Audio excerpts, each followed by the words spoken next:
On June 26, 1974, inside a supermarket in Troy, Ohio, a cashier picked up a small pack of chewing gum. It looked ordinary, but in a few seconds, that small pack would become part of history. But that beep was not just the sound of a product being sold, it was the sound of a new world beginning. For the first time, a product at a supermarket checkout was being read by a machine. Today, barcodes are everywhere. On food, on medicine, on books, on packages, on hospital wristbands, and on boxes moving through dark warehouses at midnight. But here is the strange part. The barcode was not created to decorate products with black lines. It was created because modern shopping had a problem. A boring problem. A hidden problem. A problem so big that supermarkets could not keep growing without solving it. So what was that problem? To understand it, we have to go back to a world before the beep. Before barcodes, every product needed a human eye. A worker had to place a price sticker on each item. One can, one box, one bottle, again and again. Then the cashier had to read the sticker and type the price by hand. Every item took time, every number could be wrong, and every mistake could cost the store money. A busy supermarket was not just a store, it was a human machine. People reading, people typing, people counting, people correcting. And behind every checkout line, one question kept returning. Are the numbers right? The checkout line was only the visible problem. The real problem was hiding behind the shelves, in the stockroom, on paper lists, inside boxes, and inside numbers no one could fully trust. These numbers don't match the last count. Let me check the back stock.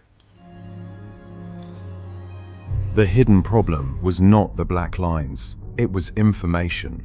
Supermarkets did not just need faster cashiers, they needed products that could identify themselves. In 1948, the supermarket problem reached Drexel Institute of Technology.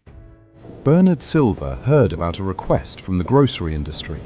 Could someone create a system that captured product information automatically at checkout?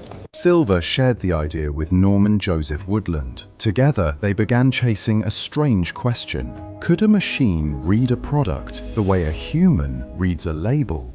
At the time, the idea sounded almost impossible. Woodland thought about codes. He knew Morse code, dots and dashes used to send messages. What if product information could also become a pattern? A pattern of light and dark, a pattern a machine could recognize. According to Woodland's later account, he once drew lines in the sand while thinking through the idea.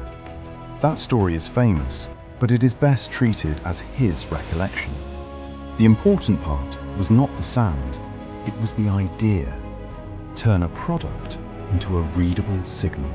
But the idea was early, too early.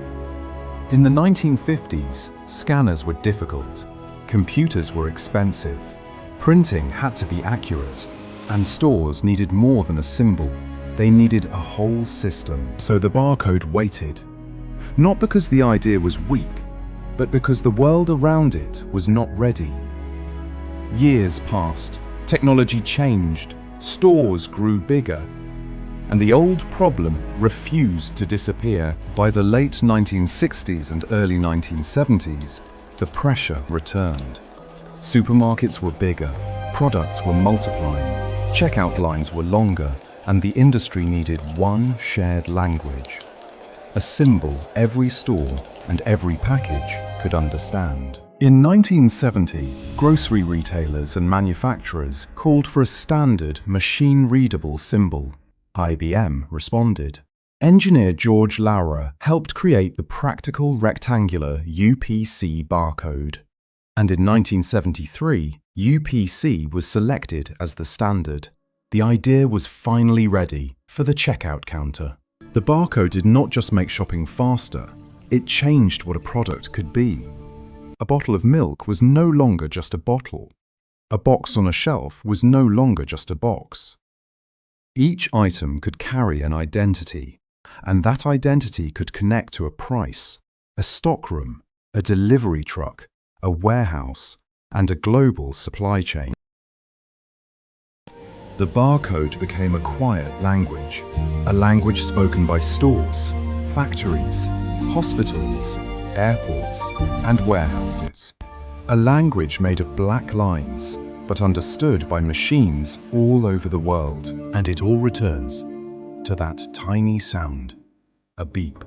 The next time you hear it at a checkout counter, remember what it really is. It is not just the sound of a product being sold. It is the sound of the physical world becoming readable. A problem of speed, a problem of accuracy, a problem of information, all hidden inside a few black lines.